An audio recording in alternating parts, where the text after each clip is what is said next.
You're now listening to Sound Talent Media. Check out more shows at soundtalentmedia.com. The friendship is sharing deal. Because I want one of your McNuggets. And I need some of your Quarter Pounder. There's a deal for everyone at McDonald's. Get one favorite like 10-piece chicken McNuggets, a Quarter Pounder, or a Big Mac, and get another for just $1. Price and participation may vary. Valid for item of equal or lesser value. This episode is brought to you by the new true crime docuseries American Nightmare, only on Netflix. In 2015, the Vallejo, California Police Department received a strange phone call about a kidnapping. But when the truth is stranger than fiction, you won't know who to trust or what is real. A fast-paced true crime thriller with cliffhangers at every turn. Watch American Nightmare now, only on Netflix. Auto insurance can all seem the same until it comes time to use it. So don't get stuck paying more for less coverage. Switch to USAA Auto Insurance and you could start saving money in no time. Get a quote today. Restrictions apply. USAA. Keep your table sounding like this with Cheerios Oat Crunch. It's breakfast bliss that the whole family can enjoy, with energy from whole grains to help keep you going, along with 4 unique flavors: cinnamon, berry, almond, and oats and honey. So next breakfast, remember, a little crunch goes a long way. Learn more and shop for Cheerios Oat Crunch at Cheerios.com. 24 grams to 30 grams whole grain per serving, at least 48 grams recommended daily. Hello, everyone. Welcome back to another episode of the podcast. I'm going to try to keep this intro fairly short because I kind of fried my voice doing some singing / screaming stuff for some new American Cyclops songs the other night, and I need to take a break on the old voice. So I'll just use this opportunity to say, please check out my music. If you have time and interest and want to hear some weird stuff, the American Cyclops stuff is up wherever you stream music, and I would really appreciate you checking it out and hit me with some feedback. I'd love to hear what you think. There's a couple new singles. There's another one coming soon.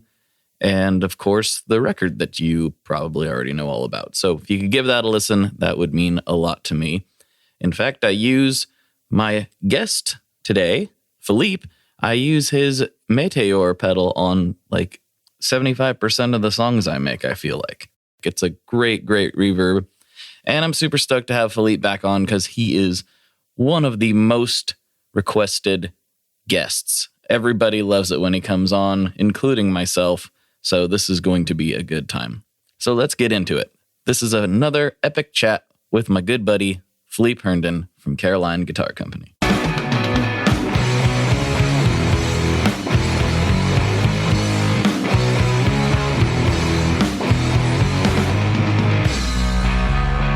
Hello, everyone. Welcome back to another episode of the Tone Mob Podcast, the show about guitar stuff, occasionally, sometimes.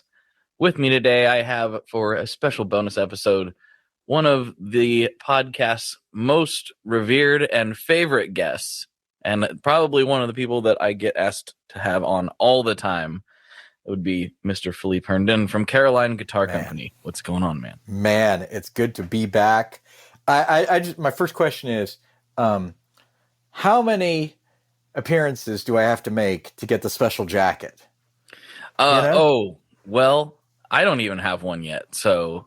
But I think we need the special jackets, and we can then convene the smoking club, of the most frequent guests, Like, I think that would be kind of a nice, a nice video event in a post-COVID time as all of us in the room with our smoking jackets holding forth.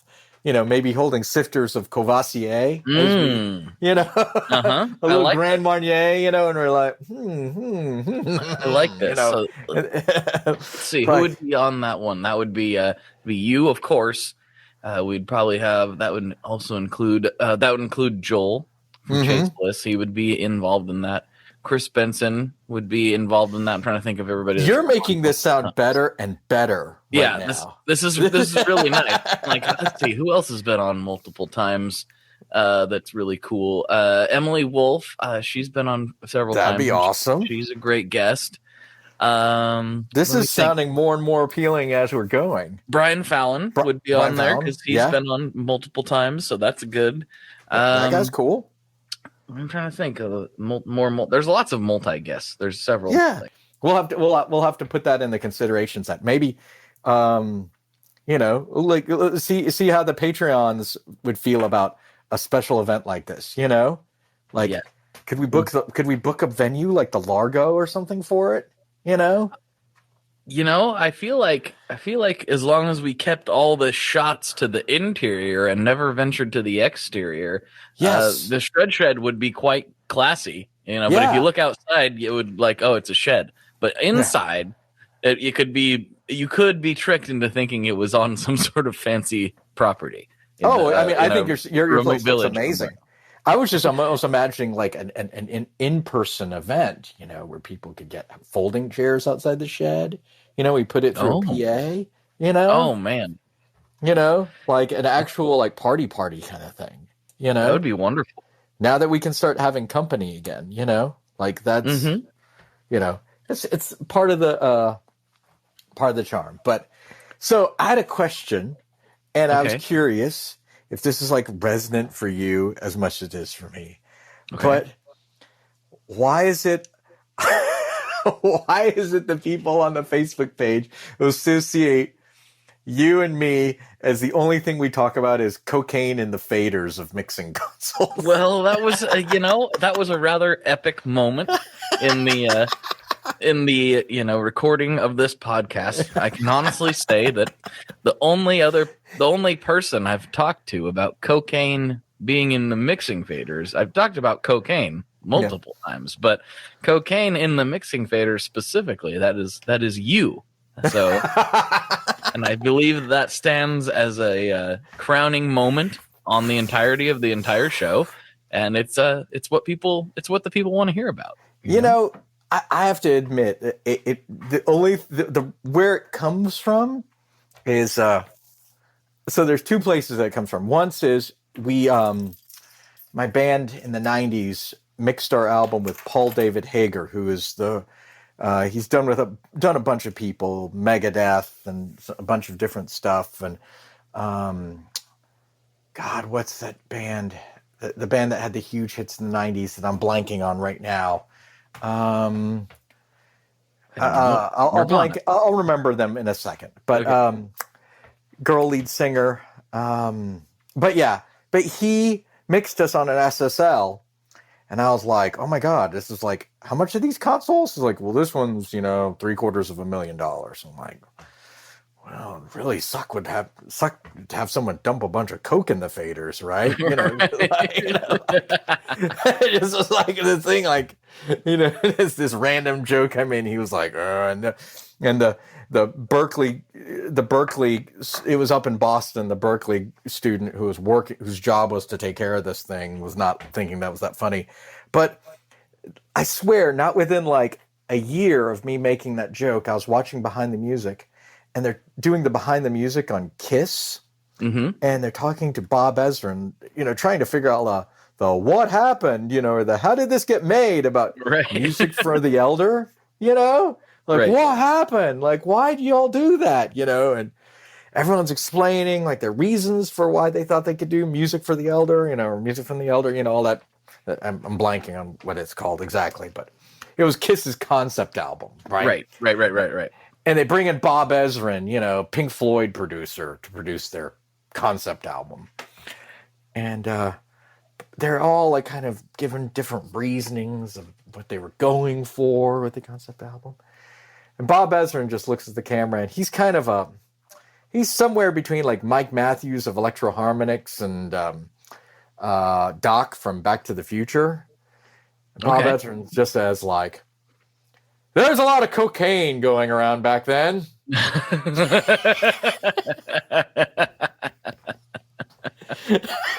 that's just the explanation.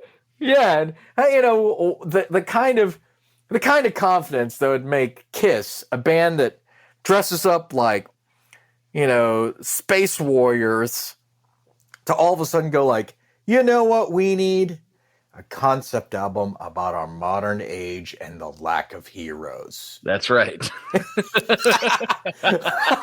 Like, what drug gives you that kind of hubris? You know, that kind of confidence in yourself. And then what drug makes the producer of Dark Side of the Moon go, I think they're onto something. Right. You know what? This Paul Stanley guy, I think he might actually have a trick up his sleeve.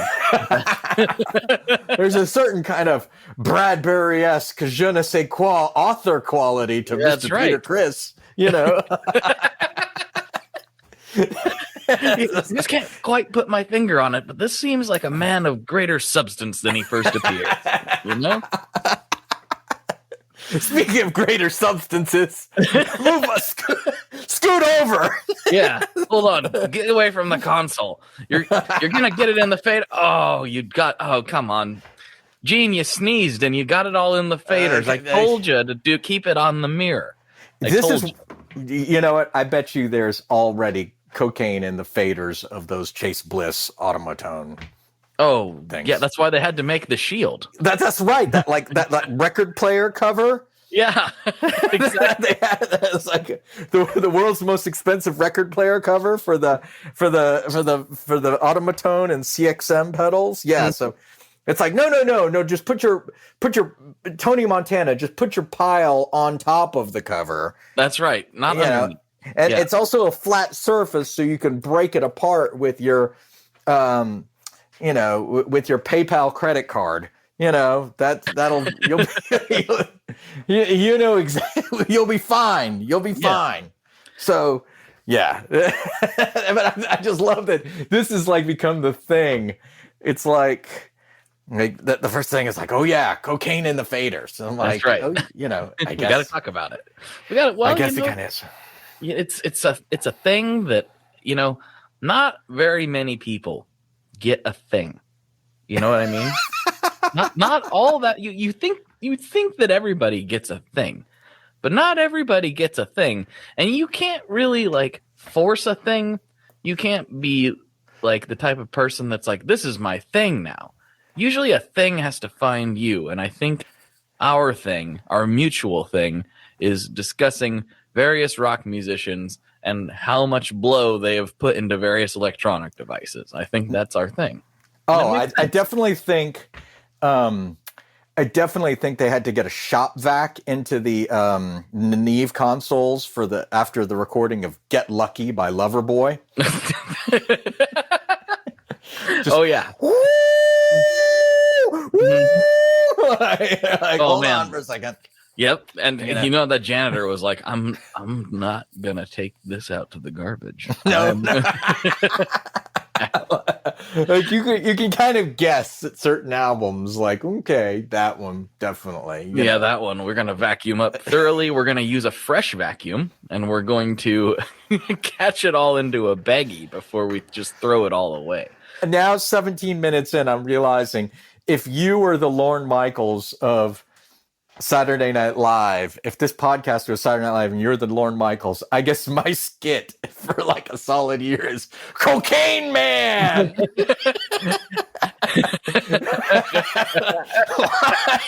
for a year. Philippe, every it's like, all right, we're gonna do the opening monologue and then it's Cocaine Man. Do I have to do Cocaine Man again? Yes. People are fired up. It's Cocaine Man. Woo! And the audience is Cocaine Man. You're gonna have to do Cocaine Man goes to the grocery store this time. It's like Cocaine Man doesn't have a superpower, but he has a lot of confidence. That's right. It's like, I was like, do I have to? It's like, no, you don't understand. Hanks is hosting. He wants to play a villain. He wants to play the villain, Cocaine Man's arch nemesis. So get that suit, and find some talcum powder. That's right. Quote unquote talcum powder. Exactly. It's like, darn it, this is my skit again. Yeah. Yep. It's like it's kind of like when old why can't I think of his name? Oh, it just left me all of a sudden. Makes it a lot less funny. Andrew Dice Clay Andrew Dice Clay didn't start out as Andrew Dice Clay. He was just a regular comedian, and all of a sudden he created the Dice Man, and then he's the Dice Man literally for the rest of his life, even into where he starts being a serious actor occasionally. He's still Andrew Dice Clay, which was a character he created. Larry the Cable Guy. Also, Larry the Cable Guy, classic example. Yeah, David Cross has talked about that. Like, he's like, you weren't Larry the Cable Guy when we met, you know? Mm-hmm. Yeah, you know? He was, I forget his name, but yeah, he was a regular comedian, like just regular stand-up comedian under his own name. There was no, and then I told her what the who's, you know, like that was not part of the thing, but it stuck. And, you know, I can't hate on it because if I ran into a thing and it stuck and you start hammering checks like that, it's like, well, this is kind of what I wanted to do. It's not exactly how I wanted to do it, but, you know, look at the size of my truck. Yep. I mean, I mean, we have that situation with the governor of South Carolina. I mean, I've been here for 15 years. I remember when he was attorney general, he did not talk like this. And as soon as he became governor, all of a sudden he talked like Foghorn Leghorn all the time. For real? I do believe that I put my faith in the good sense, common sense of South Carolinians. I do declare. Yeah, he talks like Foghorn Leghorn all the time. And he didn't used to talk like Foghorn. No, not remotely. No, he spoke like a Coen Brothers character. You know, like a little bit of a Southern drawl, but mostly pretty clear. And then all of a sudden it's like, we've got that Clemson football. You know, and now it's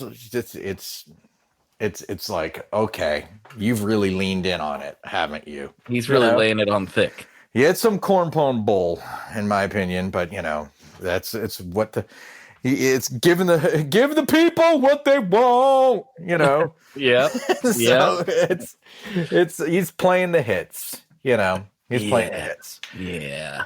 Playing the hits. That's what everybody does. That's what everybody does. I made a comment to somebody that not to get political because I'm not going to do that. But I made a comment to somebody the other day. I'm like, you know, they don't care. You know that this person that you are so passionately supporting does not care about you at all. They care about getting reelected and possibly ascending to greater heights. That is all they care about. That is all any of them care about. So stop pretending like this person cares about you or has your best interests at heart, because they don't. Mm-hmm. And that's really what everybody needs to remember. It's not none of them care about you. So I'll say I will make an exception to that. I will say a slight disagreement, and then we'll move on to that. Okay. I think there is a notion of public service that some people have, and that they are there. I mean, I see this even with people I disagree with, where I'm like, man, I really disagree with this guy. I think this guy has some loathsome ideas. But darn, he's pretty good at the constituent services. You know? And that's where I'm trying to, that's where I try to remember. I'm like, you know, it's like, I have to remember that this guy might be a jerk, or this person might be a clown, but please, if I get my passport stolen because somebody put some weird gas in my train car in Prague, can this person get me out of this country? Right. You know? Because I was thinking about that, like, can they please just have a passport made and let me get to an embassy and get out? You know? Like, that becomes like a thing, you know? And I visited a bunch of our congressional delegation many years ago, and it was fascinating, like the whole experience. And I got to say, one thing that did impress me at times was just sometimes you just see this wall of like letters and photos. And I was like, oh, what's this? And you start reading them, and they're like, thank you so much for helping me navigate this Medicare nonsense. Or thank you so much for directing me to where I could get help for this. And I'm like, okay, at least do this. Like, the rest of it, like some of it is kabuki theater, you know, like some of it is like culture war kabuki theater nonsense. But I'm like, let's try to remember at least doing this part, you know, because one day I'm just going to I can just see one day I'm stranded in Mexico with no way to prove that I'm Philippe Herndon to anyone in the world. And if I make a loud enough noise that I'm a resident of blah, blah, blah state, then somebody is not going to want to have, you know what I'm saying? Like, I don't want my fellow Idahoan to die, you know? You don't that'll make me look bad. You don't have to worry about that, Philippe, because if you get stuck in Mexico or Prague or wherever you're stuck and you need to help getting out, you just got to call me. And I will show up and we'll fix it. I'll just take care of it. And the way I fix things is always the same. Whenever I run into a problem like that, everything suddenly becomes a nail. And I just start hitting things until it goes the way that I need it to go, or it breaks. Those are my hammer is money. Well, I wish that was true. No, my hammer is literally a hammer. It's just then, it doesn't always go my way. I'm not gonna lie. Someone asked me how I fixed the best way to do it. Someone asked me how I fixed my sprinkler system recently. I'm like, I found a fix for it. They're like, what's the fix? I'm like, money. You just you paid someone. I paid someone who knows who. Like, I'm sitting there like I could have sat there and gone through the whole system with like my continuity meters and stuff, and like, let's find out where the break is, and then dug up stuff, and I'm like, it's hot out there, and there's got to be someone who knows these things better than I do. Let's give them money. Let's give them money.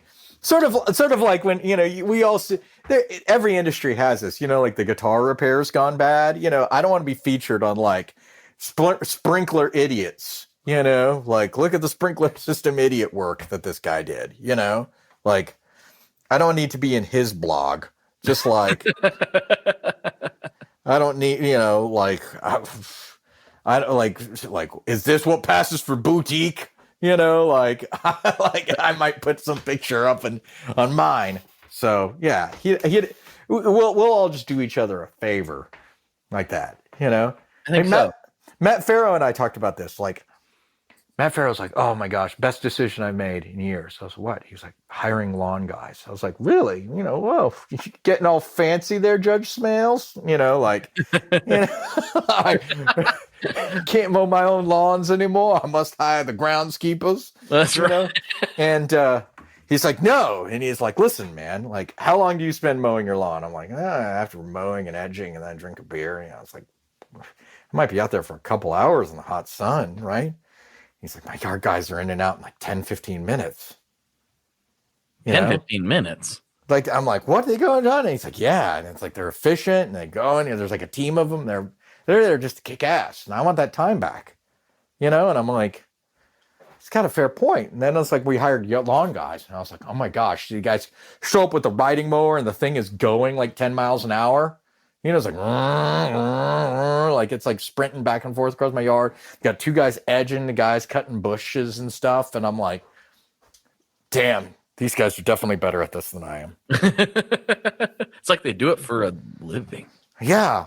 It's just like everything else. Like, oh my goodness, these guys are actually better. Like, not only are they better, but they also have better tools too. Mm-hmm. It's like some guy brings in like, I tried to repair my pedal, and you're like, oh, well, what happened? It's like, well, I tried to solder. I don't know really what I'm doing. I have like my son's Radio Shack soldering. I was like, oh, I get it. Solder isn't hot enough. You probably have some weird solder that is probably meant to be for repairing piping in your house, and you just don't know this stuff and blah, blah, blah. We'll clean this up and we'll fix it. We'll get it back for you, And it's, right. It's like, yeah, because we do this all the time and we have better tools and we know what we're doing and all this stuff. It's a lot of stuff like this. So yeah, but yeah, the yard guy thing, it makes some sense. It definitely makes some sense. But no, I had something. You and I had a hilarious interaction on my page that I think we need to bring over to here. I think you're right. We do. The debate about Bigsbys on non-Gretsch instruments. I saw a lot of people get pretty triggered about this. Yeah. So why don't you present your hypothesis before we before we delve in it. We'll test and the hypothesis. Maybe actually you present your hypothesis, but also maybe tell the story of how you arrived at this conclusion. That might be valuable. Okay. Well, so here's a little bit of a winding road, but maybe it'll be appreciated for all you podcast listeners who are trying to avoid your work right now, or you're driving on the road and you're just like, please, Blake and Philippe, tell me some amusing or interesting They're edging stuff. somebody's lawn. Edging somebody's lawn. It's like, please, Calgon, take me away. Take me away. Give me freedom from this existential doubt, the terror of existence versus the fear of non-being. Give me something, right? So I've been having this thought lately a lot about how just certain things aren't necessarily they don't necessarily have intrinsic value aside from the value that we assign to them, right? So it's almost like, is this music good, or is it good because it's attracted a crowd of people that we associate with people who like good things? Okay. Right? Okay. Are these shirts ugly, or do they just attract, or were these shirts always ugly, or were they the type of shirts that attracted people who wear ugly things? Right? Okay. So it's like, what is this thing that I value? Like, I'm reminded of this amazing David Lee Roth quote. David Lee Roth once said, "Of course music critics like Elvis Costello. You want to know why? Because music critics look like Elvis Costello." Okay. That's a fair point. As somebody who likes Elvis Costello and does not really look like him, I get it.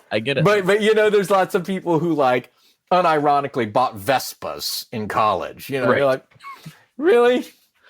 That's a moped, right? Right. like a fancy moped. That's what you got. You're getting the worst of both worlds. You're not fast enough to keep up with an automobile, and you're not getting any exercise from walking or biking. So, but show off, man. Go roll with it. Now I'm going to get hated by Vespa owners. Right. And make sure you add 37 mirrors to it too, as well. Extra style points. I do kind of love the Vespa owners who are full on quadrophenia people who they want to look like Pete Townshend's character, the character from Quadrophenia or something, they want to go to Brighton Beach and have a big rumble against a bunch of rockers, They want to be chanting, "We are the mods, we are the mods, we are the mods," they want to be full on. I can dig that, or if they look like they're in madness, oh yeah, look at you, dude. You're in the madness, whole mods man. versus rockers thing is another sidebar we can get into, but let's continue, because I could go off on that too. So I've been thinking about this aesthetic thing, right? And I was like, man, and I was thinking about this when at certain things at NAMM, right? Right. You see certain guitars at NAMM in the booth, and you just know oh God, this booth. This guy, he's just going to freaking play a bunch of wankety blues in E minor for 4 straight days. Yes. Or this guy, it's going to be nothing but pinch harmonics and tapping and leather pants the whole time. Yeah. Just, it's the worst. And you just know you're basically at the guitar equivalent of at SEMA or one of the car shows. You're basically at the place where people what were those Dodge cars that tried to look like old ZZ Top cars? You mean the PT Cruiser? Yes, you're at the PT Cruiser mod booth, right? Yeah. Buy your fake wood paneling here. Yeah, PT Cruiser accessories. You're at that booth now, right? Mm-hmm. And oh my God. But so the thought hit me. I was like, when I see Bigsbys on guitars that aren't Gretches, because I do like the sound of a Bigsby when it's on a Gretsch. That's been my thing. I'm like, oh, listen to that. what are we hearing? Southern culture on the skids. Oh, I like that twangy bow wow. Oh, what are they using? Oh, it's a Bigsby. Oh, what's it on? A Gretsch. Ah. Oh, what are we listening to right now? Oh, we're listening to Brian Setzer Orchestra. Oh, I love the way he's using that twang bar right now. What's he using? A Bigsby on a Gretsch, right? I'm like, okay, I can dig it. But when I see a Bigsby's on non-Gretsch guitars are kind of like bowling shirts for guitars. That's my feeling. That is my feeling. It is not I can't say it's a verifiable scientific fact. But it's a hypothesis, and I feel it. And I know this hurts some people. I know some people very upset. I know people who have 335s with Bigsbys. Those kind of look cool, you know. They're kind of like Walter and the Big Lebowski. You know, he's wearing a bowling shirt too. I like cool. Walter Sobchak. Yeah, I like Walter cool. Sobchak. Yeah. You know, he's all right. You know, I'm trying to like. Lots of people talk about tellies with Bigsbys, and they say, I got a telly with a Bigsby, maximum twang. I was like, you know what has a lot more twang? A telly without a Bigsby.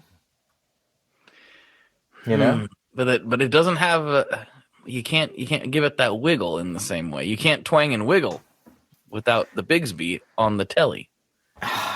It doesn't really sound like it has twang anymore to me. It sounds like it has flats.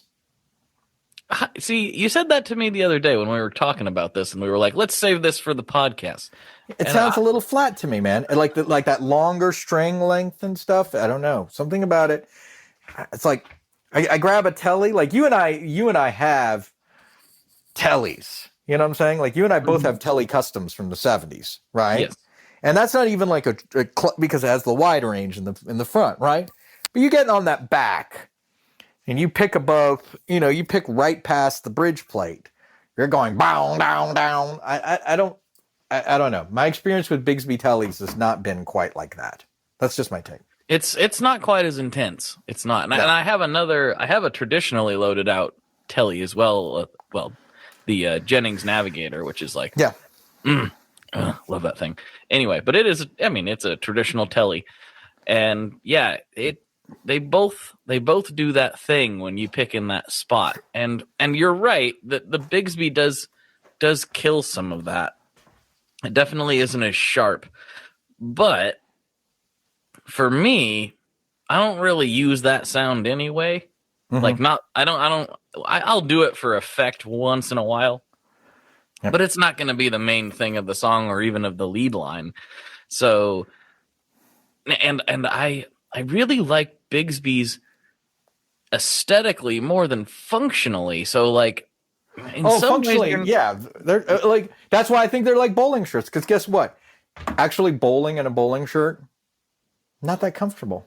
I know it doesn't work. I'd rather wear just a t-shirt. Exactly. Or a tank top, if I'm being honest. Like, I think talking about pure performance in the bowling alley. You know, a tank top's really what you need. It doesn't move the way you think it would, right? It can catch in certain things. It's just. That's why that's the other comment I had about Bigsby's. Limited functionality, goofy, but with a whiff of nostalgia. Like that's my I'm a man. I've had the nightmare of restringing one. I think it's I think their resurgence, especially on non-Gretsch instruments, and maybe. I guess, on tellies, some tellies look kind of cool. Like Pat Benatar's guitar player had one on his old telly, and it looked kind of cool, right? Mm-hmm. And on 335s, like Noel Gallagher's looks pretty cool, I guess. Like Walter Sobchak, and what about like Les Paul Customs? Some of those come from the factory that way. I know, but so did some with Kahlers, I'm ironically fine with that too. I've got this weird thing about like I would never put one on a guitar, like a Kahler or a Floyd, but if it came that way, that's the way it was intended. Whether or not I would buy that particular guitar, I'll automatically like have Like, no problem with it if that's how it came. I still feel like this weird pang of shame. When I was like a high school shredder, I convinced like one of my friends and classmates to modify his 70s SG with a Kaler. No. Oh. I still feel like shame about that like 30 years later. You should. Let's be honest. Because he would try to do stuff like dive bombs and play with it and stuff, and he would constantly, because I don't think it's really meant for it, even like retrofitted and stuff, he was constantly knocking the strings like off the rollers and stuff. And the last time I saw him play, he'd taken the Kaler off and put his other bridge back on, but there was still that crevasse where the Kaler was. Yeah. There, the crevasse. The crevasse of the Kaler. the Kaler crevasse. You could store drugs in there if it wasn't so obvious that you were storing drugs in the crevasse. I think if you're playing a Kaler equipped thing, though, it's just assumed that you have drugs on you. I think that's how it works. You know what's crazy, though? The most valuable electric guitar of all time had a Kaler in it. Is that EVH's guitar? No. David Gilmour's, the Black Strat. It had a Kaler. It did, didn't it? It did. For a stretch of time in the early 80s, he had a Kaler in it. And one of the things I thought was such a kind of cool touch when they restored it, because when it was stuck, he put a Kaler in it, he put a DiMarzio in it, and then he stuck it and left it in a Hard Rock Cafe in Dallas for like 20 years, right? Okay. And literally, it's just like in a picture frame in Dallas, right? And he's like, I want my Black Strat back. Someone tells him, like, we can do stuff about the noise and all the stuff now. And when they restored it, they had to take the Kaler out, put the Duncan back in that he had, and then they had to fill the hole that the Kaler was in and put a standard bridge back on. So if you look at all the pictures from like Live Aid or the On an Island tour or all that stuff that he did after he got his Black Strat back, you can see there's like an outline where they filled and repainted the black where the Kaler was. Interesting. And I've heard some story about like the custom shop, like Fender Custom Shop, when they were making those Gilmour replicas, like the really high-end ones, was actually routing out Kaler routes and then filling and then painting. I mean, so that kind of makes sense. It. Yeah, so you recreate that line of like, this is a repair line, And I kind of love that. I kind of really love that. But like, I mean, if I could find my friend David Bryan and fill the hole that we put into his 70s SG for Kaler, I would. Oh, man. I'd hire like some awesome luthier, like, please just see if you can grain fill this, okay? Make this right. Make my mistake right again. Yeah. I don't know why I talked him into this, I think it's because he had just started hearing Jane's Addiction, and you'd hear Dave Navarro do dive bombs and pitch squeals and stuff, because Navarro kind of had brought, like, people, there's a whole bunch of feelings about Dave Navarro since the Chili Peppers and reality TV and stuff, but people forget, like, 1987, like, that guitar playing on that first Jane's Addiction album was damn awesome. And it's wild hearing how he managed to incorporate a lot of the techniques and things from 80s shred, but not end up sounding like he was playing through like the tractor beam controller in the Death Star. You know? Like, you didn't have Obi-Wan Kenobi walking around and adjusting the settings on his Alesis MIDI verb, So like, there's some cool stuff there, and I think my friend was like, "Oh, I want to get some of those Navarro sounds." I'm like, "You could put a Kaler on your SG." Oh man, not good. But I guess we'll have to agree to disagree on non-Gretsch Bigsbys. I don't know that I fully disagree. I think that I just kind of, I'm trying to justify wearing a bowling shirt to the wedding. That's what I'm doing. I think, to me, it still feels like a guitar to the guitar thing, but sometimes I see like newer guitars with them, and I'm like, what's that? What are you thinking with that? I know that if I was ordering a guitar from like a builder, I mean, not necessarily like Gibson or somebody big like that, but like one of the smaller builders that you and I tend to get friendly with. Yeah. And I wanted a Bigsby style trim, I would order one of those the Duesenberg versions of it. I forget what the brand. There's another company that I guess makes them for them, and I forget what it is off the top of my head. But I don't know if you've ever played one of those. They're good. A friend of mine had one loaded onto a non-reverse Firebird. Nice. And that was pretty cool. I'm like, I get this, you know? They feel good. They feel really nice. It kind of reminded me a little bit of the Stets bar. Did you ever see the Stets bar? Yeah, Stets bar. Never played Stets bar is kind of ugly in a Floyd Rose way, in my opinion. Yeah. But it has still like some of that charm, you know, where you're like, oh, well, this is kind of fun, you know? I mean, on the right guitar, I think it could be cool, you know? Like, yeah, like I think with the Stets bar, I'd almost want the luthier to like really Fury Road the thing. Right. You know? Yeah, like, definitely. You have this hunk of machinery on the back end of it. Then let's Fury Road this whole thing. Like, you know? Make it real solid, but kind of make it look gnarly. Yeah. Like, yeah. Yeah. I get that. Yeah, but at the same time, I posted this meme. I don't know if you saw this on Instagram. I've talked about it a couple of times because it was kind of hilarious to me how mad. I knew people were going to get mad, but I didn't know they would get quite as mad as they did.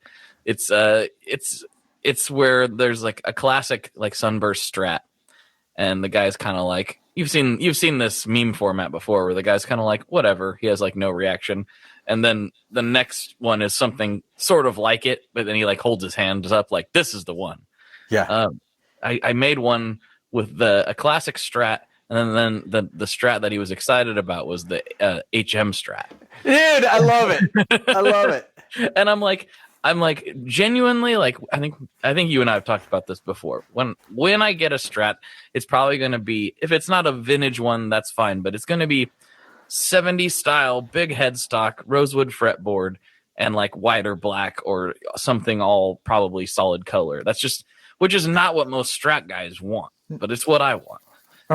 And also similarly, like, I would way rather have an HM Strat before a classic Strat, which I know is just like complete heresy. Yeah. Oh no, yeah. Oh my God, yeah. Yep. And I think part of it is because, and I'm not a shredder, but like part of it is like, I kind of like it because you're not supposed to like it. Is the weird thing, I think. And I'm not usually that guy, but in this case I kind of am that guy where I like it because it's not the thing. Yeah, it's the opposite of the thing. Oh, dude, I'm with you. Yeah. Okay, so my college roommate had an HM Strat. My roommate junior year, and it was cool. I mean, it had like kind of a DiMarzio-ish pickup in the bridge. Yeah, rocked out, fun sounds, you know. And I was like, this is kind of wild. And then I got a chance to play. I remember it was so gauche in the 90s, but I got a chance to play one of the original HMs, another HM that was like the teal colored one. That's just like, it's the iconic thing. Teal with like maple neck, teal, and black headstock, right? Right. And the black headstock with like the solo cup graphic kind of thing. That's exactly right? The one that I posted. Yeah. That's exactly. And it was cool. And I was thinking about this, like, so it kind of reminded me of like, we partnered with Charvel on a project like 6 years ago, right? Where we made a few limited run Wave Cannon 2s and they matched them with Charvel custom shops. Oh, so cool. I didn't know that. Yeah. Yeah. I'll send you the link to it. It's cool. And Chip Ellis from Fender Custom Shop and I were interviewed for it. And it was a cool little project. And, you know, it's kind of a thank you. The guy, who brought me on for the project, McGregor, he's a great guy. He gifted me. He's like, we don't know what to do with this, but we need this, and I'll always remember this because this, like, I'm gonna go a little deep for you and the audience now. I'm ready. So, the day I found out my dad's cancer had returned, like terminal cancer, I was a mess. Like, I was just like.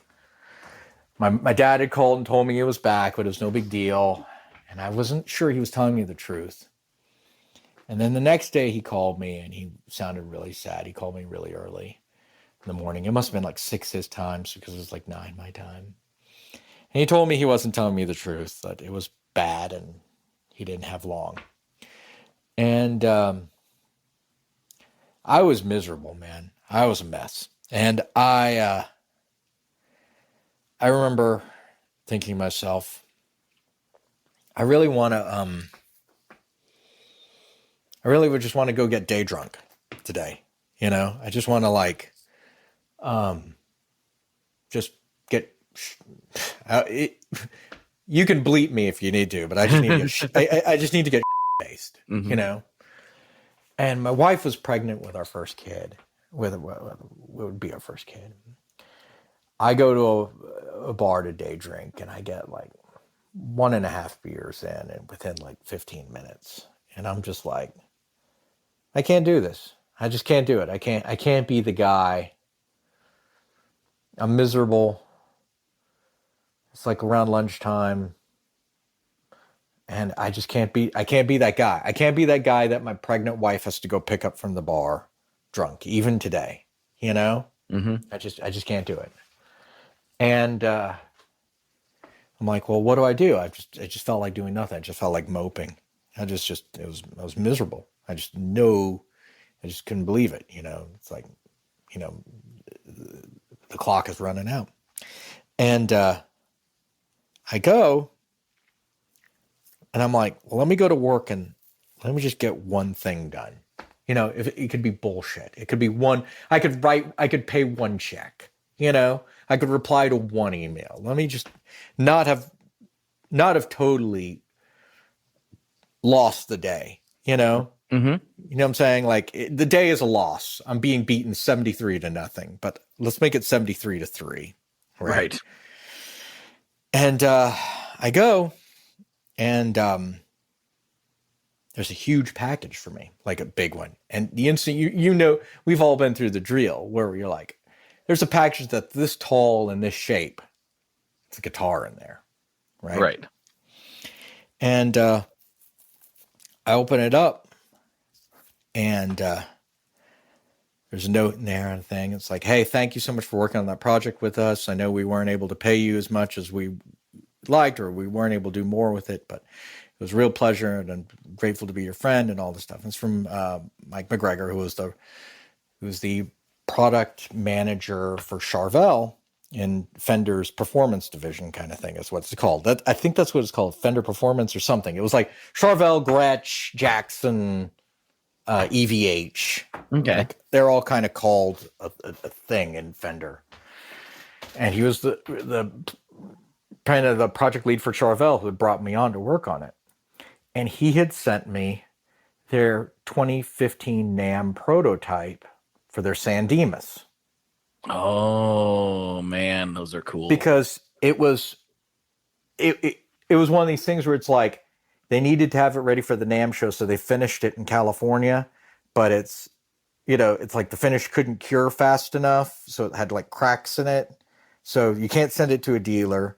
You can't really resell it. There's not much you can do with it, right?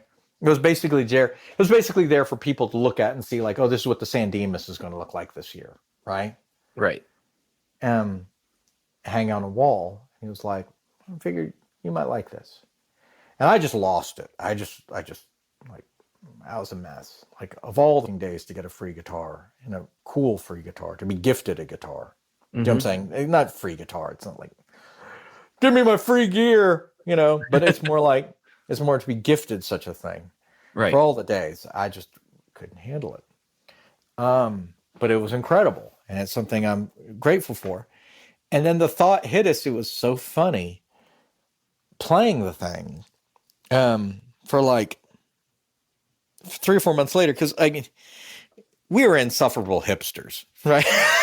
You can imagine, like, you know, it's like, well, I'm really, you know, like you and I are name dropping our 70s Telecustoms. Like, you know, we don't even play the reissues. We have the real female part. You know what I'm saying?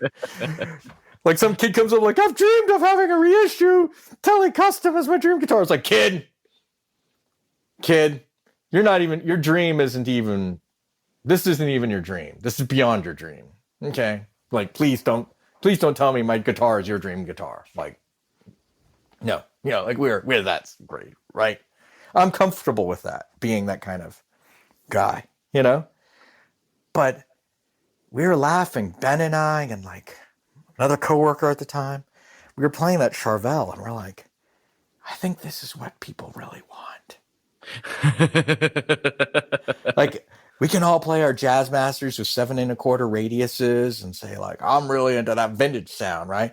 And then you grab, like, one of those, like, HM Strats or those Charvel San Dimases, or the other one, I think, the one you would go bonkers for is the SoCal, which is the, it's the Charvel, it's the San Dimas, but it has a pick guard. And so you can get it black on black with black pickups and a black Floyd Rose, like. Oh yeah, and then it's maple neck and black. Yeah, so it almost passes for normcore, you know, right? Like, you know, like it's the dude with covered in tats, but knows how to wear, you know, nice clothes over all his tats or whatever, right? That's right. You know? And he rolls up his sleeves, and you're like, oh. Oh yeah. That's the SoCal, right? Mm-hmm. So, but we were laughing because that neck is so fast. It is so fast and so comfy, and has that 12-inch radius. And you're like, it all of a sudden, so many things become really apparent because you're like, oh, why on earth do Floyds feel so stupid on other guitars? Well, it's because the Floyd is fixed to a 12-inch radius.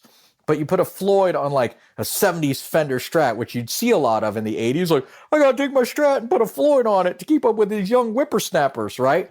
And these people would put these Floyds on, and it would feel just like total garbage because you'd have to raise the action to get the low E and high E off the fretboard.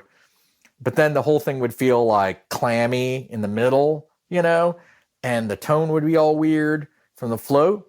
Mm-hmm. But on the Charvel neck with like one of those compound radiuses or like a 12 across the whole way, all of a sudden it's like, dang, this is awesome.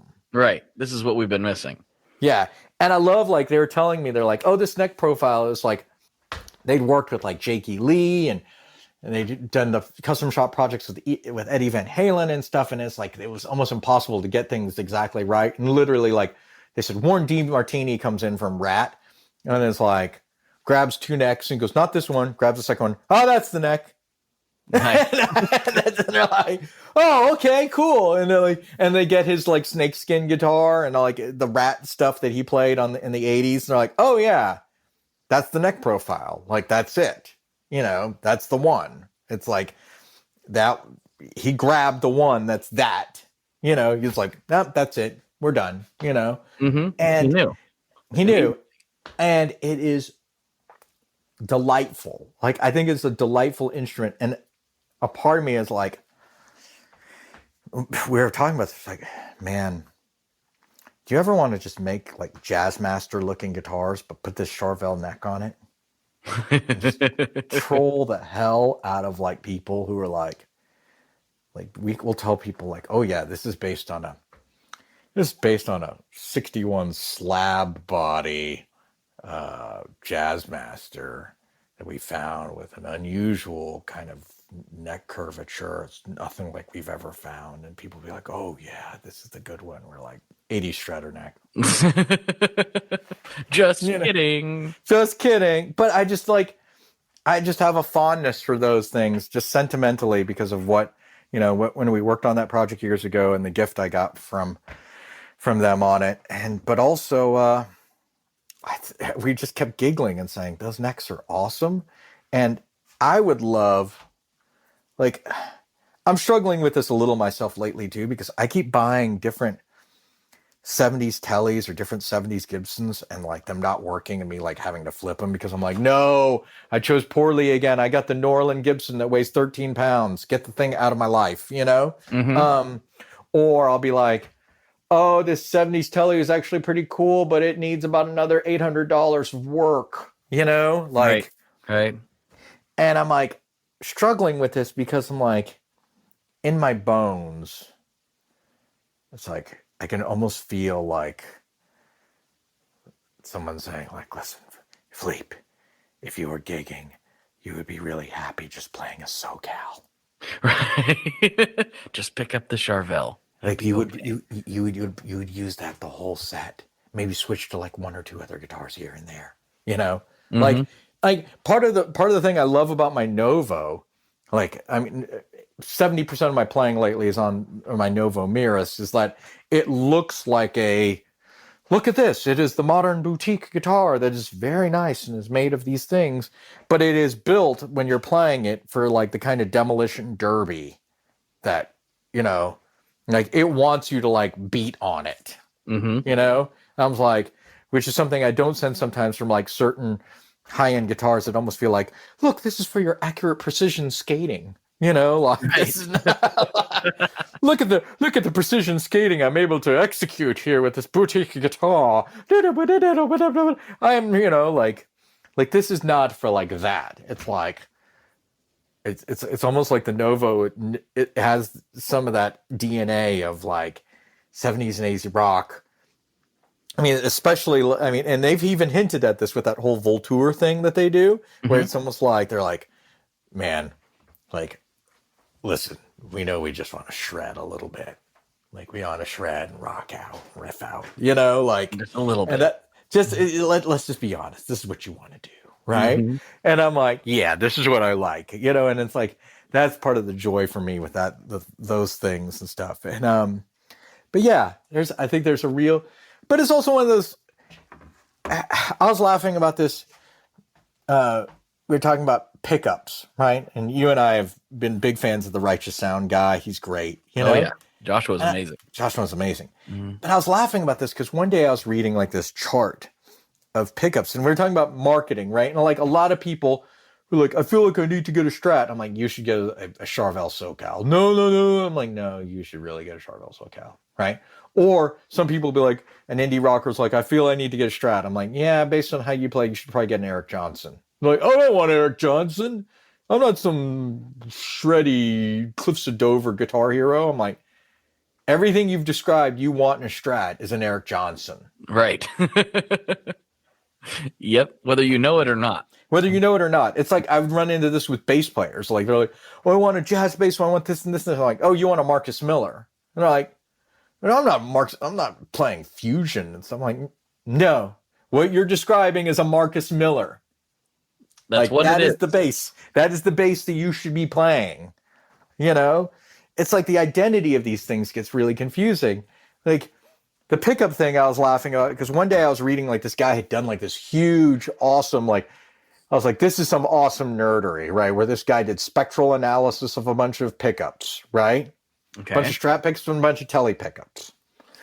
And he did spectral analysis and magnet field curves and Gaussian stuff and inductance measurements and DC and all the stuff, right? And it cracked me up because I was like, you know what Strat pickup is the closest to a Tele bridge pickup?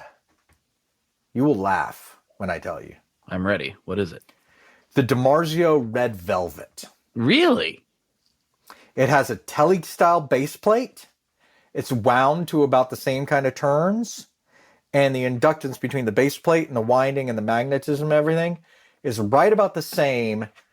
I want to say it's pretty much spot on to like when like somebody makes like a broadcaster pickup or like lap steel. Gotcha.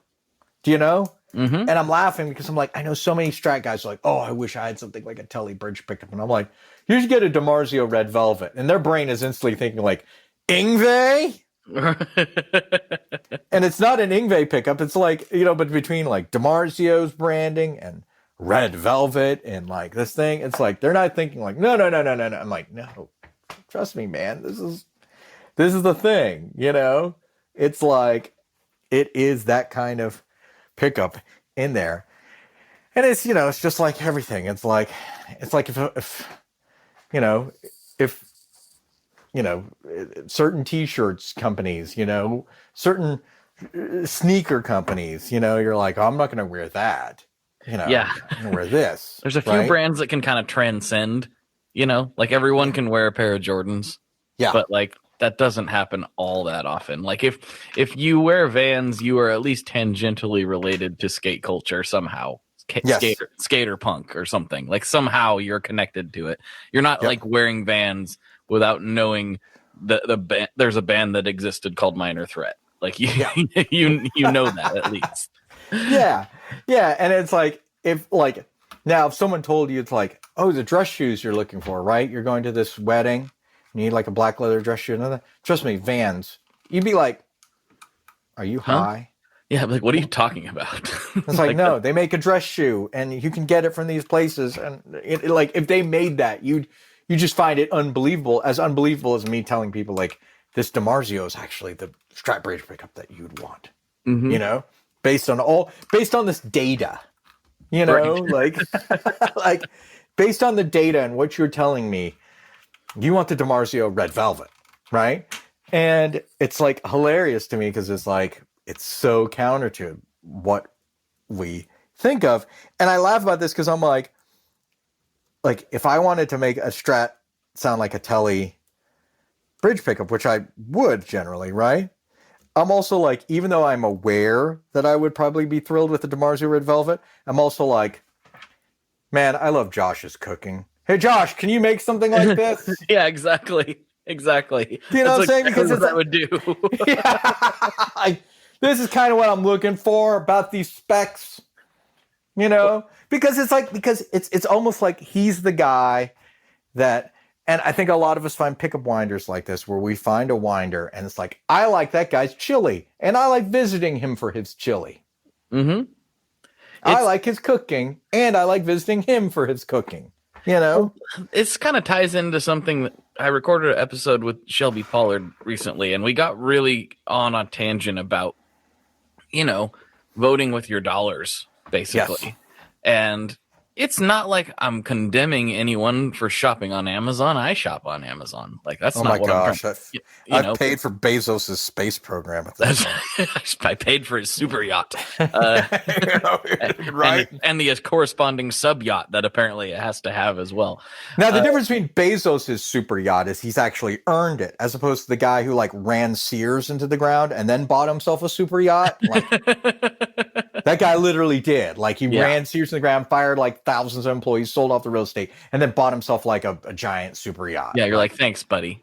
Thanks like a football field sized yacht or whatever. And like, it's like, oh great, you know, yay for America, you know? Right. Like, congrats. You just put 50,000 people on food stamps and Medicaid. But yeah, treat yourself. Treat yourself, buddy. Yeah. And Bezos, we have like enriched him. Like, I think the most embarrassing is when I order like 2 things from Amazon and then like an hour later I'm like, God damn it. And then I forgot to throw that on the order too. Yeah. And I have to make another like $18 order. I'm like, gotta find a way to get this to 25.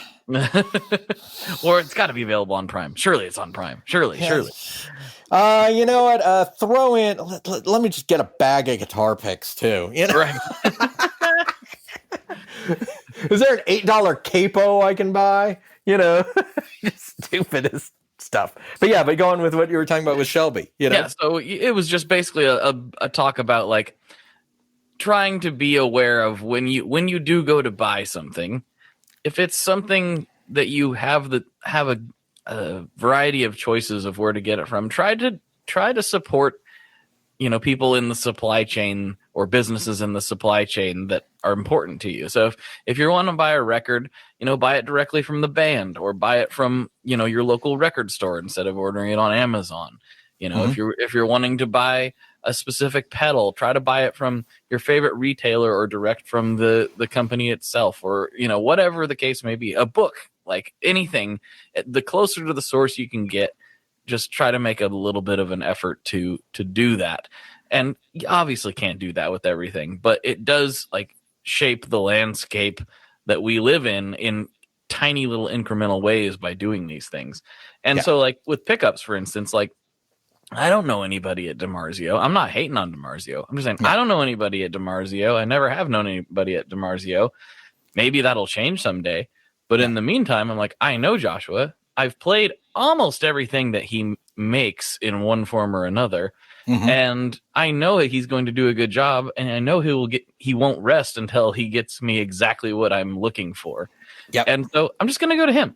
Like, you know, and there's lots of people who like this, especially in the pickup world where there's like this craft thing, you know, like I've had this experience with Lindy Fralin. I've had this experience with Brian Porter, you know, where Porter's awesome too. Yeah, exactly. And where I'm like,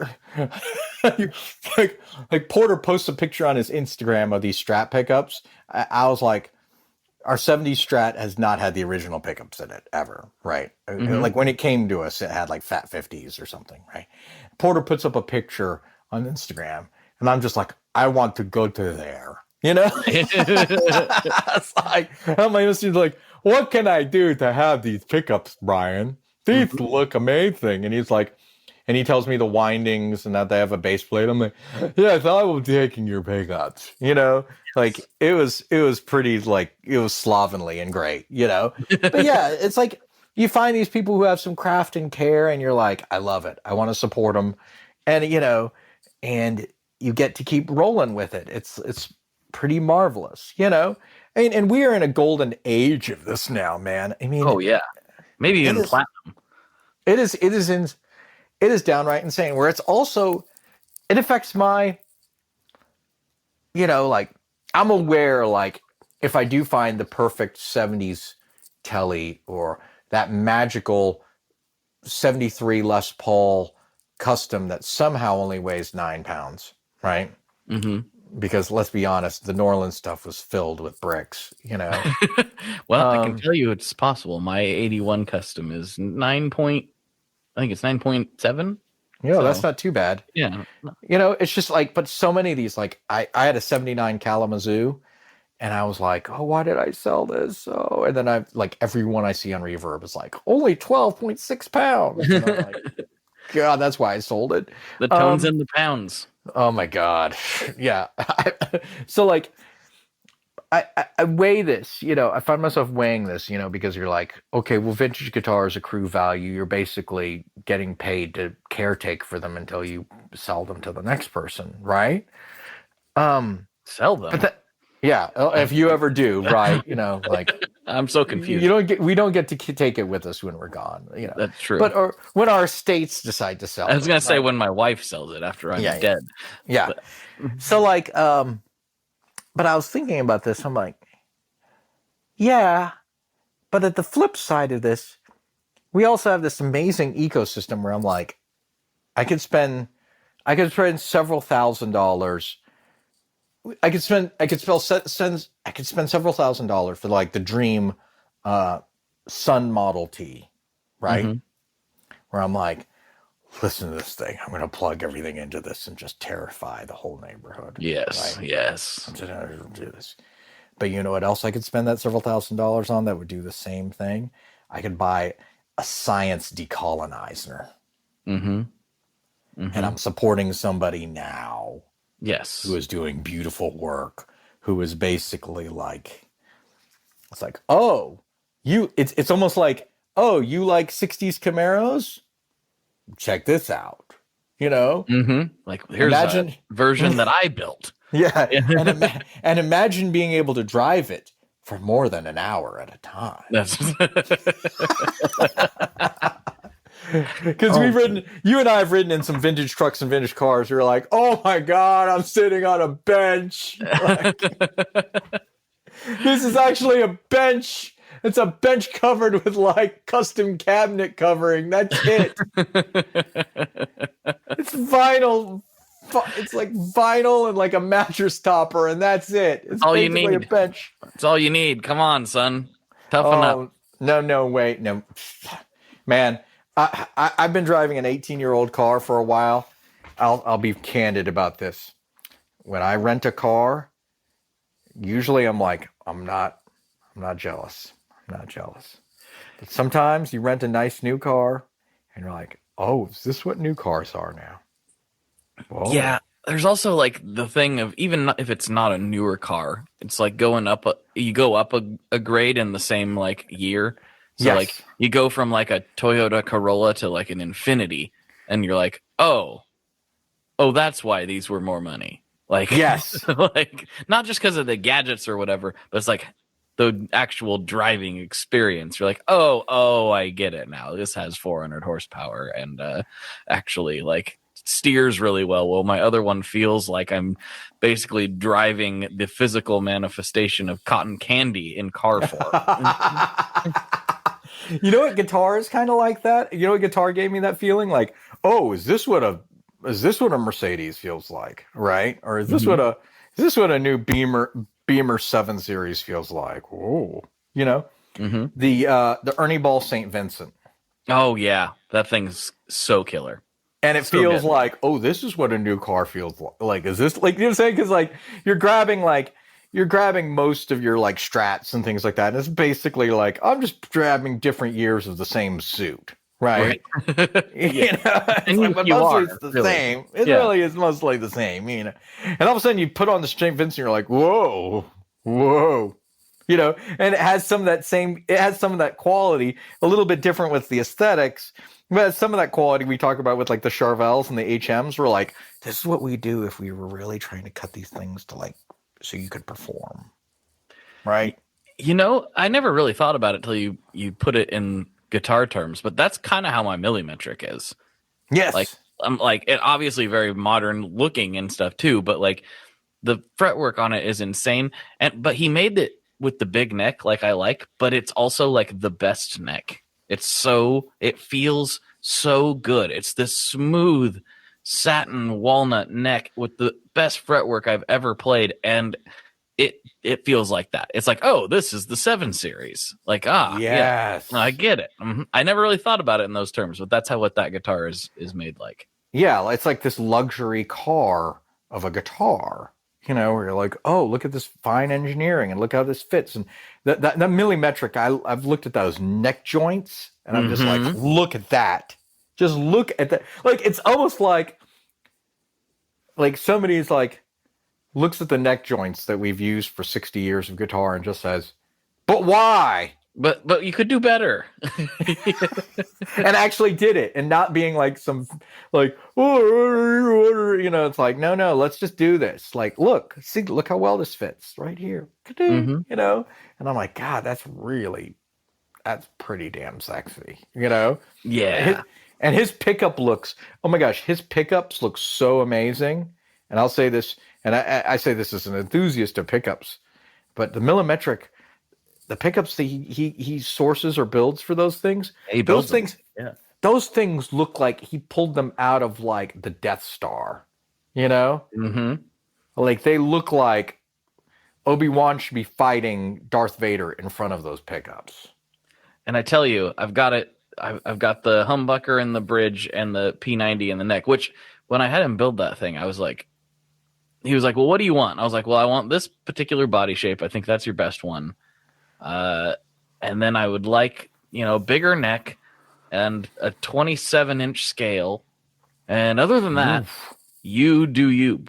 You just surprise me. I didn't pick anything else. Nice. And that was a tip from Adam at Satellite. He's like, you should try that sometime with a builder you trust.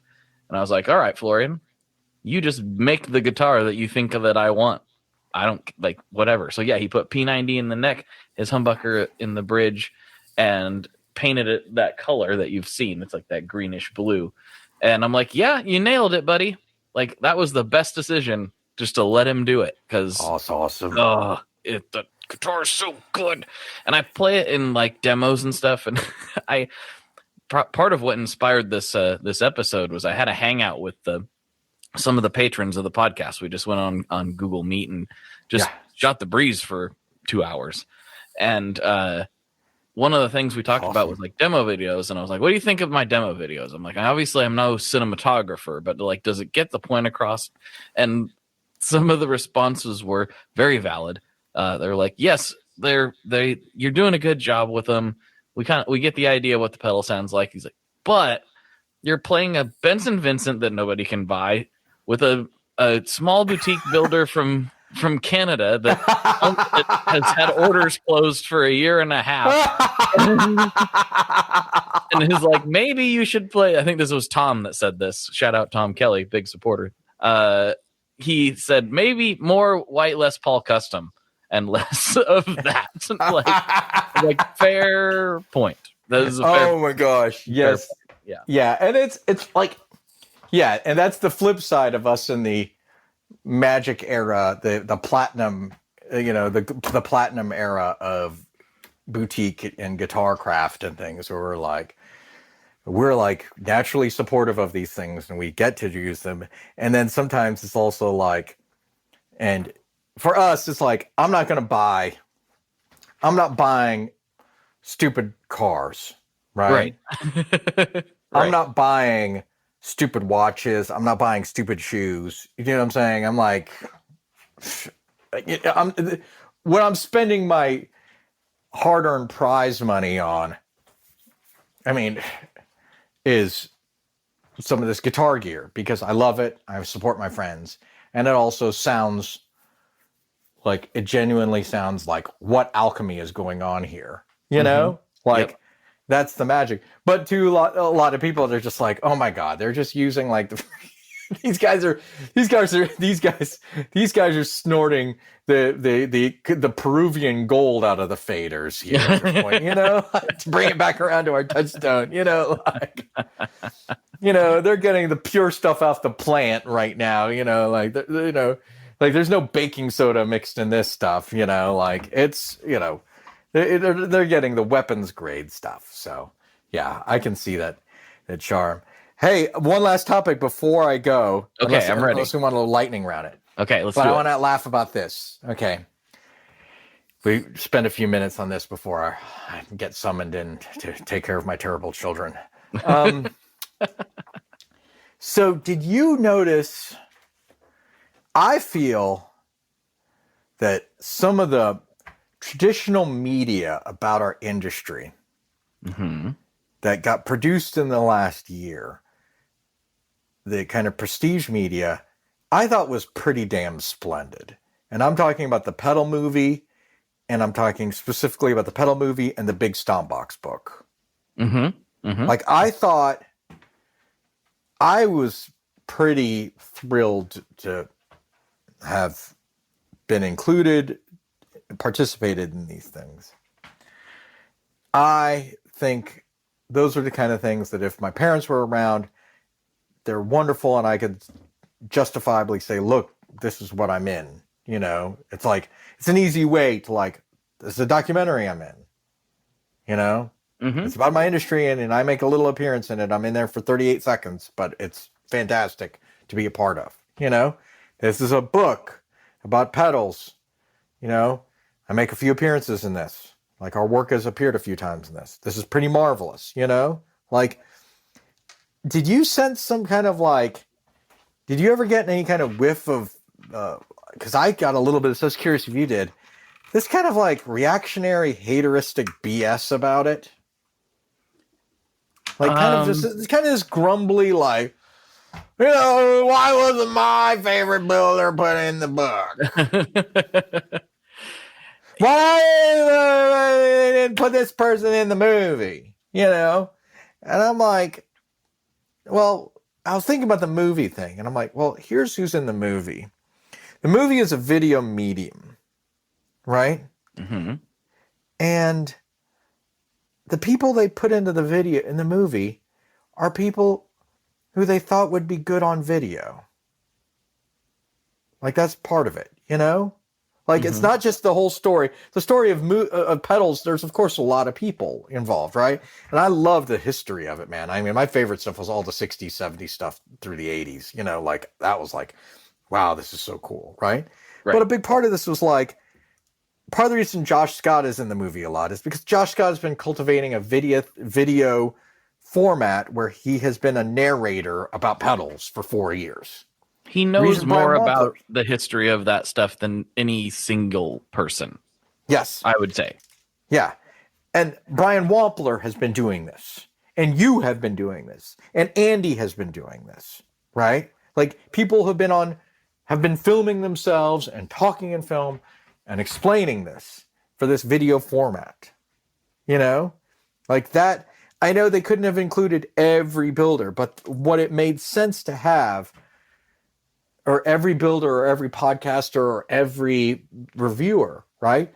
But it made real sense when I watched it. I was like, Emily is in there, right? You're in there. Fran is there. Like, Josh Scott, Keeley, just a whole bunch of people who have cultivated a little bit of a persona, but also have a comfort level being recorded talking about this stuff. Right. Does that make sense? Right. You know? Right. So it's like a part of me was like like, okay, this would be kind of like watching the episode. There's an awesome episode of the TV show Girls that came out.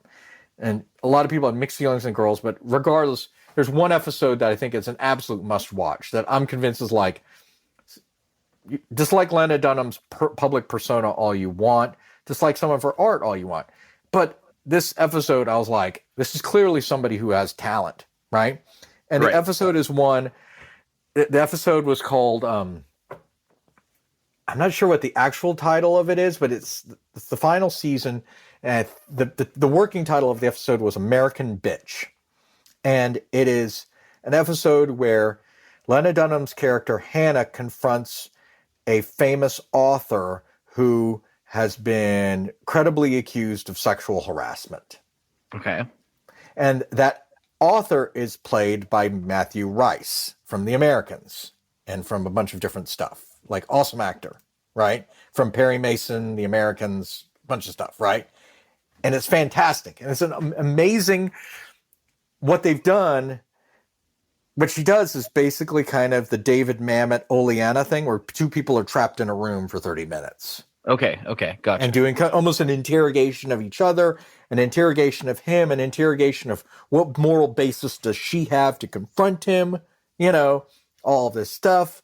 What is the basis of behavior? What are the rules and norms around how he acts and all this stuff, with some real good wild twists in it too, right? Very, I know 99.9% of the people who complain about Lena Dunham's art or persona or everything could not have written this if they had 1,000 years and 1,000 monkeys with 1,000 typewriters. You know what I'm saying? This is clearly talent. This is talent. This is clearly talent, like a Vonnegut kind of talent, right? And it's the final season. It's a great episode of television, right?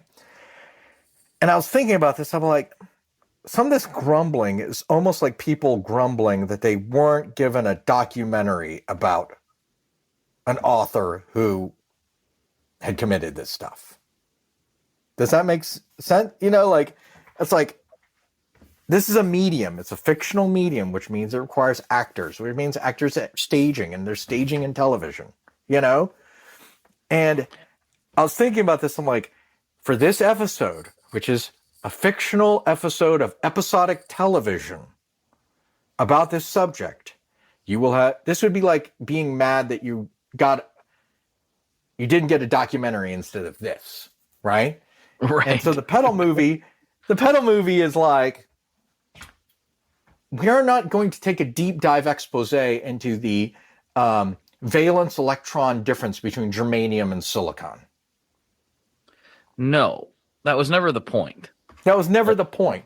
It was like, what I thought was beautiful about it was about kind of this crazy nerdy culture, but also how that nerdy culture kind of sprang from these tools and how these tools changed these instruments, to where someone once said to me, all instruments are drums, right? And I was like, whoa, that's kind of mind blowing.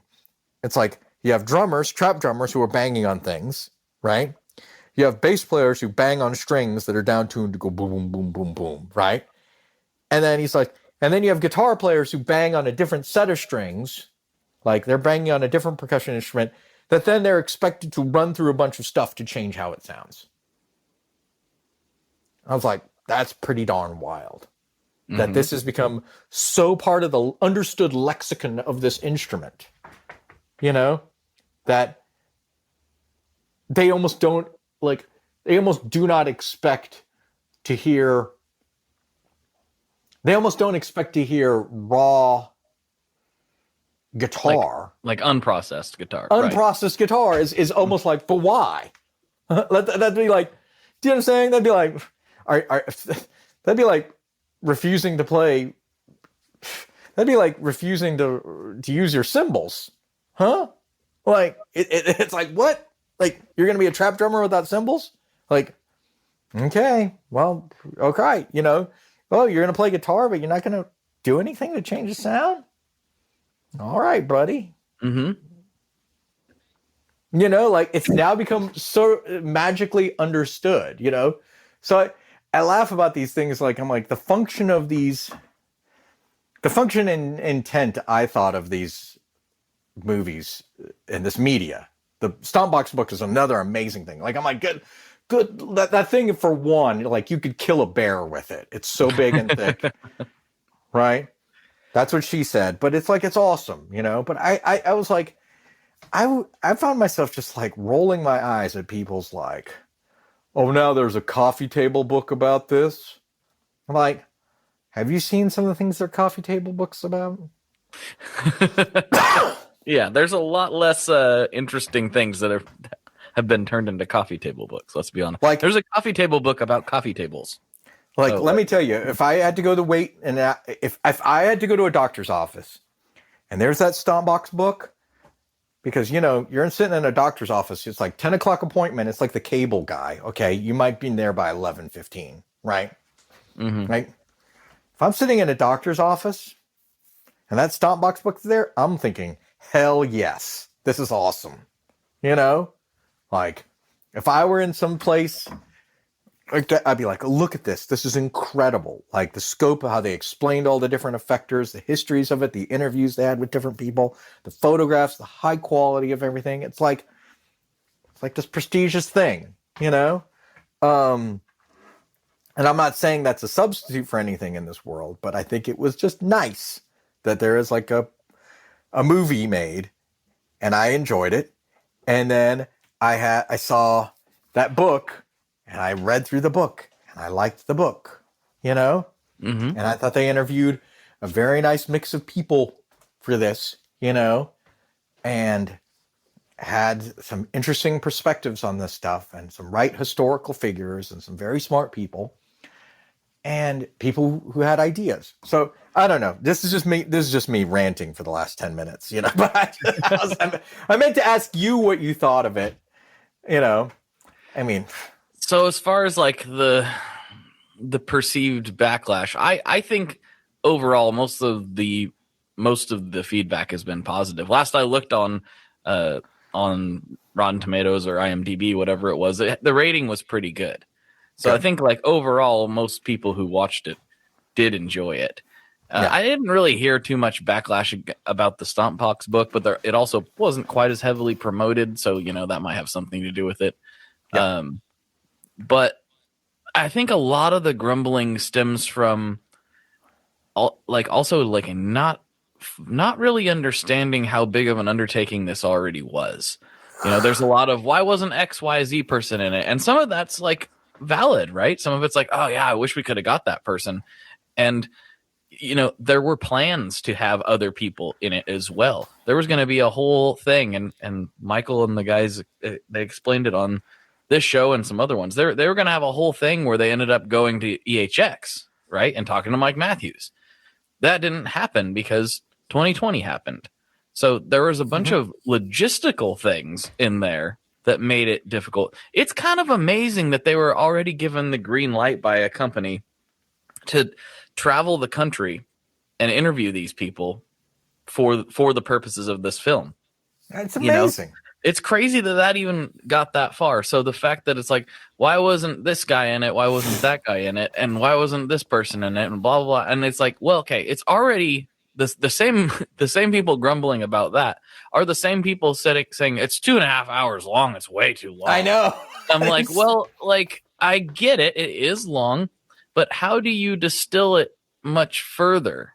You know, How do you get it taken down? Now, did I have a couple like small critiques that I would have like, oh yeah, I would have edited that a little bit differently, but you know, whatever. That's me versus them. That's not like a real critique. There's a few things where I'm like, yeah, I would have cut that a little different myself, but that's just me.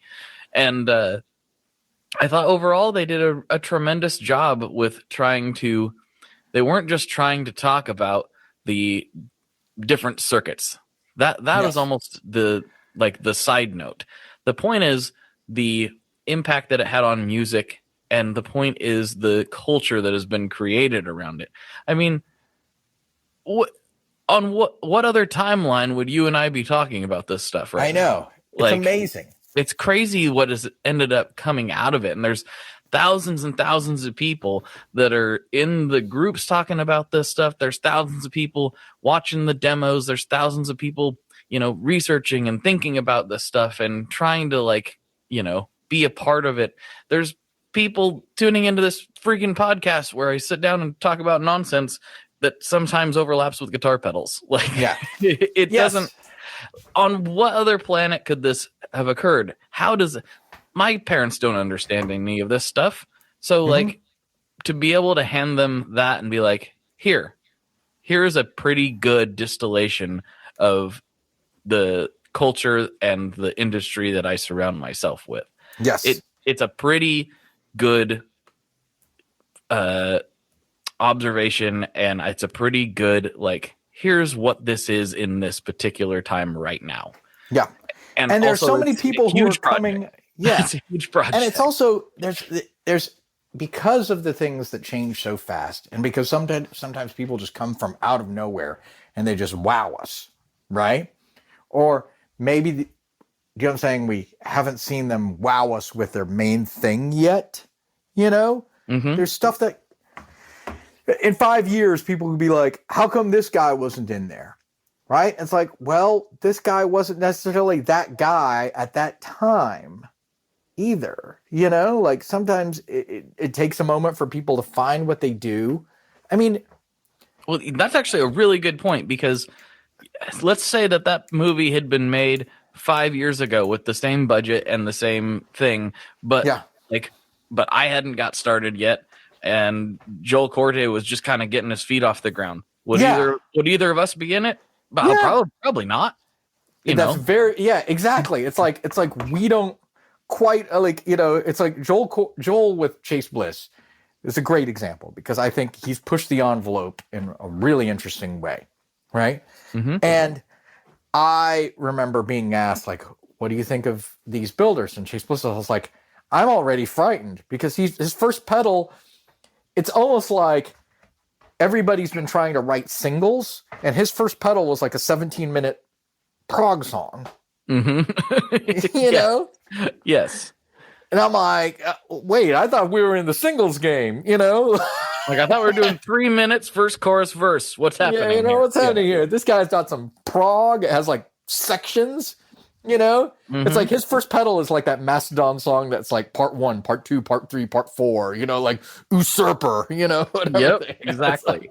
And it's like we don't know what people will emerge. And what I have to I think of my tiny little role within this whole industry, my thing, and aside from making things that people like and they do things with that I didn't anticipate, right?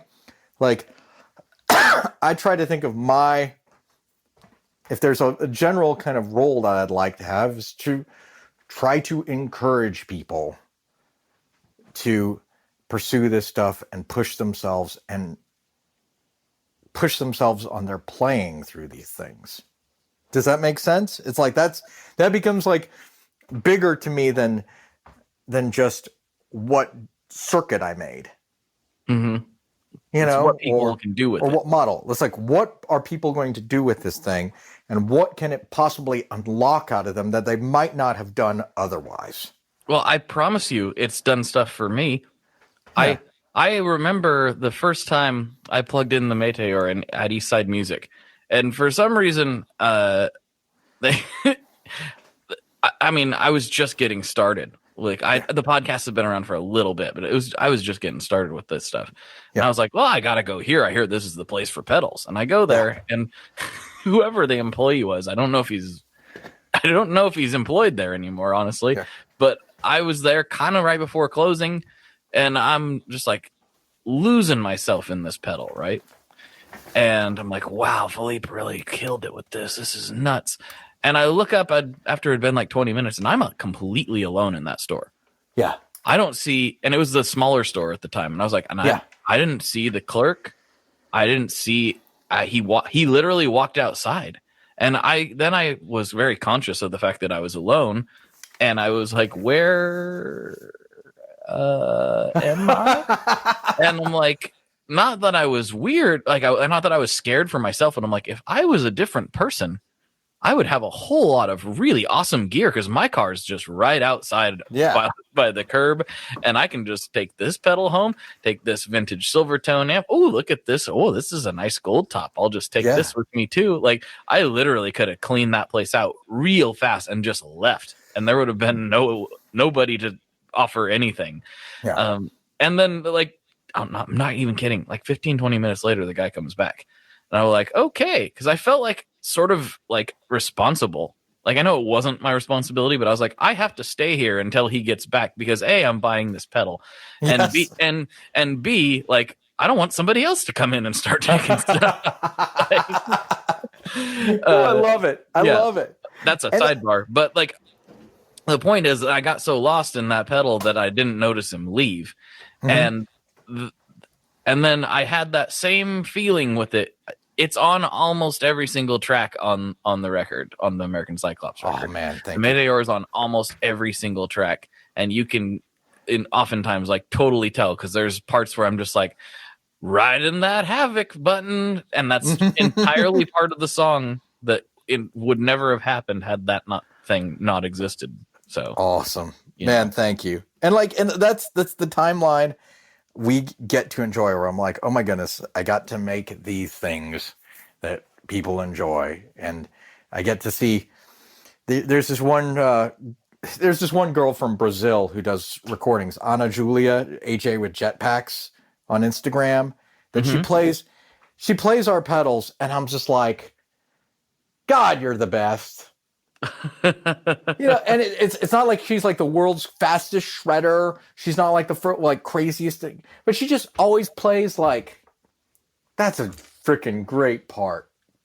Right. Like, that's a great, and I'm just like, Anna, like, you make me want to just either A, move to Brazil and form a band with you, or B, record. And I refrain from doing any of the ostinato or counter melody parts that I would normally do, that I built a lot of these pedals to encourage me to do. Because you're better at it than I am now. You know what I'm saying? Like, I'm the designer of this thing, and I play a certain kind of style, and I built these to kind of like complement that style, but also take me out of it a little bit or extend it. And guess what? You, as like this 26-year-old Brazilian girl, is better at these things than I am. You never know, right? And it's beautiful. I think it's absolutely beautiful. I'm like, I want to form. It's like I would want to form a band and say, no, I will not play counter melodies. No, I will not play over the top guitar parts. No, I will not play second complementary guitar parts. I'll play riffs and I will sing melodies, and then I will send them to this girl. Do you know what I'm saying? And I think that's an awesome timeline to be in. That's like, I've created this work, and she has found this work, and she has applied this work in a way where it's like, oh, no. I thought I was a cinematographer who's designing lenses. No, you are a cinematographer using these lenses. Right. And if I were shooting a film, I would be like, yes, I will direct this film, and I will not stand behind the camera at all. Like you will be doing the shots. You will be moving the cameras around. You will be framing the perspectives. All I will be doing is yelling, cut, and no, I don't think you should say it that way. No, do it again. Yeah, let's do that again. Do that again. And that's a beautiful timeline to be in. I got to run. All of a sudden, I just got the bat signal. But I'm sitting here like, well, we this is the longest hour ever. I loved it, man. And you know what? It's like, my wife was like, keep going. She's like, keep going. She gave me a signal a little while ago and was like, no, it's good. So the terrible children must either have given up or she's given up. Okay. Well, but man, this was a blast. Can I hype something for a moment before we go? Hype it. All right. We're putting out the pedal called The Blues. Mm-hmm. The for Blues. Real this time.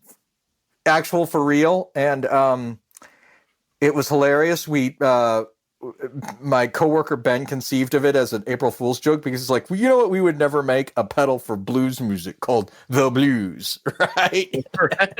And I was like, you're right. We would never do that. That's hilarious. It's like, we should do the thing where he wanted me to act like Stevie Ray Vaughan and play Strat licks with a fedora on or something, you know? Of course. And then like 5 months ago, I was like, I think we should actually do this as a pedal. And we'll see. And so it's a simple overdriver, but with a little clever twist. And we are actually putting out a run of the blues through retailers and stuff. And it sounds like every expensive vintage amp you've ever wanted, recorded with ribbon microphones into faders full of cocaine. Of course. We got to close it out with the faders and the cocaine. Otherwise, it wouldn't be a proper Philippe appearance on the Tone Mob podcast. But yeah, it sounds like that. Whatever vintage amp you've been dreaming of, it sounds like it. Okay. Like whatever you want. Whatever you want. Okay. Whatever you want to imagine it to be. I'm thinking a vintage orange. Is that going to cover that territory? It sounds like a vintage orange, and it sounds like a tweed champ. Oh, perfect. Those are the same thing. Yes. And a Dumble, and an old Gibson Falcon, and a Vox Super Beetle solid state amp. And a super reverb. And a super reverb. And a Sun Model T. It sounds like all of them. It can do them all. Oh, I have something I want to tell you about Sun Model T, but you got to go. We'll talk about it later. We'll talk about it later, my friend. Okay. Hey, this was a blast. Thank you for having me. Yes, thank you so much. This is going to be a great one to drop on the people. Thank you. Here, my friend. All right, everybody. For Philippe, this is Blake, and as always, folks, good luck and good tones. Okay, there you have it, folks. I hope you enjoyed this episode of the podcast. I know I did. I had a great time. I always have a great time with Philippe. Make sure you check out all of his fine products. I fully endorse and support them. They are fantastic. I love his pedals. And he's a great dude. And, you know, there's nothing better than supporting great dudes.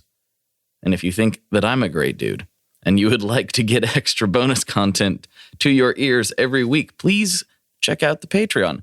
There's almost 200 episodes over there that you can check out. There won't be a bonus with Philippe this week because we just kept going and kept going and kept going. And I was like, I'm not cutting this off. We're rolling too good. But I do have something else that's fairly spicy and really exciting to share with the patrons this week. So if you could go over there, you can go to patreon.com/tonemob. And for $5 a month, you can get extra episodes and bonus content beamed right to your ears every week. And I really, really appreciate it. Additionally, if you can't do that right now, I get it. But please, please, please tell somebody you know about this podcast. That is the most important thing that you can do, is share this with a friend, share this with a fellow guitarist, share it with somebody. Honestly, that makes all the difference in the world. And it might take a few shares. I know it sometimes takes me a few shares from a particular person for me to really dive into a podcast because it's a big commitment. But if you could, I would really, really, really, really appreciate that. Okay, until next time, folks. Talk to you later. Bye. One last thing before we totally sign off here. I just want to remind you that if you do any shopping at Stringjoy, that's Stringjoy guitar strings made in Nashville, that will help me out as well. As I've said for years, I'm heavily involved in that company, and I really do think they're making the best products on the market. So if you would like to try custom strings, go to tonemob.com/stringjoy and check them out today. I seriously, seriously, seriously love what the team down there is doing. I help them out with all kinds of things, and by you supporting them, you are also supporting me as well. And hey, you need some strings, so why not get some custom strings just for your guitar and playing style? Again, the link for that is tonemob.com/stringjoy, and that will take you right to their website, and you can do all your shopping through there, and that will help everyone involved out. So thank you very much. Talk to you next time. We are brought to you by the wonderful folks at Gun Street Wiring Shop. Yes, Gun Street Wiring Shop. I've talked about them before. I used to say based out of Bend, Oregon, but guess what? Sean moved to my neck of the woods. Sean's in Portland. Sean is awesome and has helped me with a bunch of stuff lately. And if you have wiring needs for your guitar, he can help you too. If you want to get weird with it, he can get weird. If you just need to spruce things up a little bit, there's your guy. He takes all the guesswork out of doing your guitar wiring, and he makes it simple, and his customer service is top-notch, and I can't say enough good things about Gun Street as a company. I really respect Sean and what he's all about, and the product is top-notch. I've got 3 different guitars that now have Gun Street harnesses in them, and I could not be happier. So go to gunstreetwiringshop.com and check them out.